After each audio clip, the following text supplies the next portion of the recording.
she's guilty of this, she's guilty of this, but I'm not sure that she's indictable and could be convicted in a court. But and then, as you've done several times, he goes in front of the Congress and he says, oh yes, she lied about this, she lied about this. This is the person they were praising. He was already painting a picture of a person who's totally dishonest and who had done things that were clearly, by any reasonable standard, illegal. Now he comes back under enormous pressure, I'm told, by FBI agents internally, many of whom threatened to resign, and a number of whom threatened to go to the Congress as whistleblowers.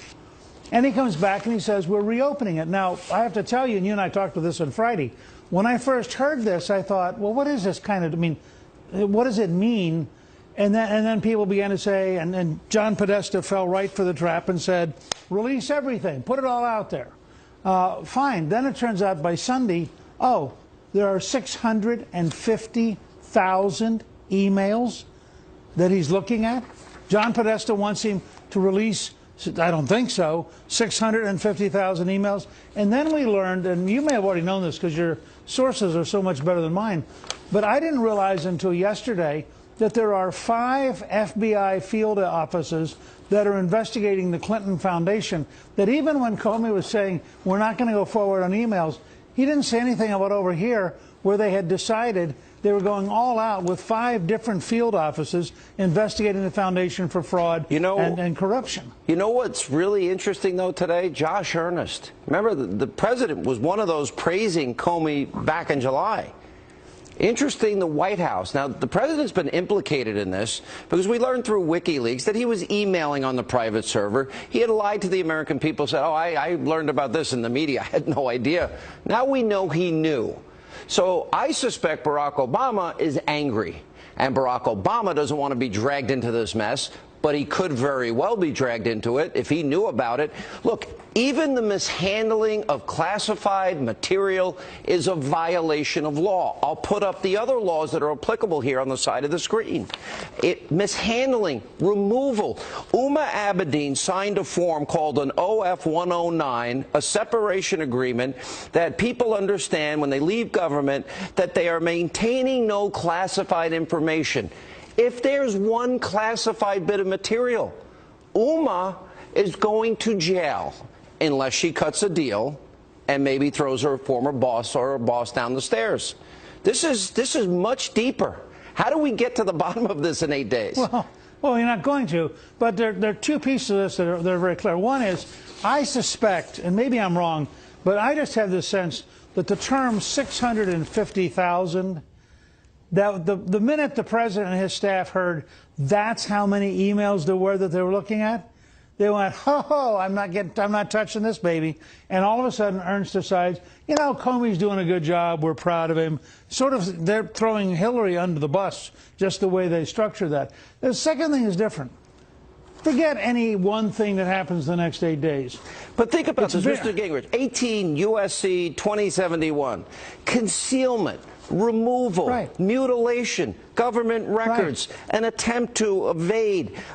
Even just the mishandling is a crime. Removal is a crime. If placing it on an unsecure server, that's a crime. 39 times, she can't recall. I don't remember being briefed because I had a concussion. What else did you forget? I'd like to know if you're having mental issues of some kind and memory issues of some kind. I think the public would need to know that. Well, I think it's ironic that in the 3 presidential debates, she never seemed to fail to remember everything. About and one of the moderators might have said to her, gee, how come you got through the whole debate and didn't forget anything? But here's my deeper point. It's not just the emails, and you're right. Now, you have to have a second set over here of all of the laws that she and Bill have probably broken. If you simply take the memo that was written for them, that in 12 pages outlines, in essence, a criminal organization. I think it was Rudy Giuliani who compared it to the Gambino family and said, look, this is why we have RICO as a statute for organized crime. He said, case by case, and Andy McCarthy, who prosecuted the 1993 World Trade Center bombing, has said the same thing. This is a standard RICO organized crime case. But here's my point to the American people. You don't need to know anything more for the next 8 days. What you now know is, if Hillary Clinton is elected, like Richard Nixon, who carried 49 states and got over 60% of the vote 72. and lasted 1.5 years. Because no matter how good the election result, if you are a criminal, if you run afoul of the system, if you have obstructed justice, the system grinds you down. And Hillary will spend, if she ever became president, she would spend the brief period of her temporary presidency in just totally entangled. Well, the country kind of will stuff. suffer, and it will be a constitutional crisis. Look, this is the Gambino, Lucchese, what's the other one? Bonanno crime organization. And because all of the money, Uranium One deal, the Haiti deal, the Morocco deal, all of the money and access to the Hillary Clinton Secretary of State resulted in big speaking fees, big donations, big donors got connections, they made more money, and more money was funneled back into their foundation. It is so obvious what happened here. So, you don't need to be an FBI agent to put these dots together, Mr. Speaker. It's clear. So maybe the Clinton campaign slogan for the next 8 days ought to be, vote Hillary and get Tim Kaine for president. Yeah, Lucchese, banana. I mean, I really think it is that. I really think it's that big a problem, and I don't think that they'll survive it. Stay right there. We'll have more with Newt Gingrich. What do the polls look like to him? And then later, Doug Schoen, Peter Schweitzer, and former governor of Arkansas, Mike Huckabee, here to react to the latest damning reports about the Clinton Foundation. And Doug Schoen may not now be voting for Hillary because he doesn't want the country to have a constitutional crisis. He'll explain as a Democrat. Michigan, back with us, former Speaker of the House, Newt Gingrich. That is a funny one because I only wanted to use one device. She used a BlackBerry, iPad, iPhone, and they used a hammer to bust. I think it was 14, maybe it was 15, maybe Trump found another one. You know, they had somebody bust it up. They didn't want anyone to get it. Just like they used the bleach bit to acid wash, you know, the server that was in the bathroom of a mom and pop shop. You cannot write up. Look, you have a best-selling novel. Your imagination is not this great. It just isn't. Nobody's is. How would you ever write a novel in which the FBI director says, well, we're done, and then about 3 months later, his agents go after a sexting problem involving interstate commerce with a 15-year-old in North Carolina, involving the husband, former congressman, of the closest friend of the Democratic presidential nominee, and they walk back in and say, we have this problem.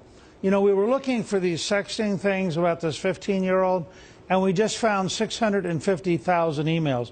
What do you think we ought to do, boss? I mean, you can't make this up. Let me ask. It's crazy. Let me ask you specifically. This is important because the Uranium One deal, they've got tens and tens of millions donated to the foundation. Then Hillary intervened to personally assist and approve the rights of Russia to get our uranium, which of course is used to create nuclear bombs, and then they got more money because they made money. Or the guy that got the foresting rights in whatever country in South America. Then there was the story of Haiti, and they had the list of the people that donated were going to be given favorable treatment for contracts. Then it's the Moroccan deal, where literally there's a direct quid pro quo thanks to WikiLeaks. Isn't that a conspiracy? Isn't that the pay to play? Wait a minute. You said there were 5 investigative officers? Because Comey wouldn't say if they were investigating that foundation when he was asked by Congress. Well, the last 2 days, they've been pretty clear about it, that they have 5 different offices coordinated by the New York office, but there are 4 other offices looking into the foundation. And here's the thing people need to look at. If you take Doug Band's 12-page memo, which was a response to a challenge by Chelsea, and Band, of course, is writing this private memo saying, look, here are all the ways I'm making your parents money. You should like me. And he lists, literally, it's the Rosetta Stone of Clinton corruption. He lists all the different techniques. You dropped out, by the way, in talking about the Russians, the $500,000 speech Bill got from a Moscow bank. I mean, these guys had put together a machine. All right, let me ask this question. Over $100 million of net worth. And they also personally enriched themselves with exorbitant fees, obscene amounts of money for speeches that they got also people that had access. Remember the AP, 55% of the people she saw as Secretary of State, the individuals, were all donors or committed money. Here's the last question. How does Donald Trump turn this into victory, that she is unacceptable? 1 week from tomorrow, Mr. Speaker, is Election Day. Nearly 30 million votes have already been cast. How does he win this election? Look, Kellyanne Conway began to outline it perfectly in the last segment. 1, you stay positive. Contract with the American voter. A new deal for African Americans. He announced today a brand new approach to urban renewal. So part A is you stay very positive. Part B, you calmly and methodically outline the facts. You don't have to exaggerate. You just keep saying the facts. So I would say every Trump speech should have him pull the contract with the American voter out of his pocket, remind people there's a positive agreement to do positive things, and then the second half of the speech ought to describe the scale of corruption we're facing, which is a threat to the entire integrity of the rule of law in the United States. Those two pieces, I think, carrying to a Ronald Reagan-sized victory Tuesday a week. All right, help me. If he wins Florida, Ohio, North Carolina, they're must-win states. He wins Arizona. He takes Nevada. He takes Iowa. He wins all the other states that Mitt Romney won. He's still short. Tell me what blue states you think are the best states to play in. Is it Pennsylvania, New Hampshire, New Mexico, Wisconsin? What? I've been through enough presidential campaigns. I don't believe in any of this baloney. I don't think you think state by state.